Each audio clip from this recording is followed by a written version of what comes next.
يحلفون لكم لترضوا عنهم، فإن ترضوا عنهم فإن الله لا يرضى عن القوم الفاسقين. الأعراب أشد كفرا ونفاقا وأجدر ألا يعلموا حدود ما أنزل الله على رسوله، والله عليم حكيم.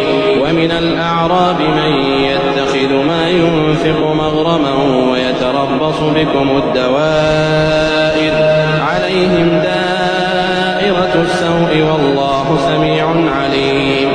ومن الأعراب من يؤمن بالله واليوم الآخر ويتخذ ما ينفق قربات عند الله وصلوات الرسول، ألا إنها قربة لهم، سيدخلهم الله في رحمته، إن الله غفور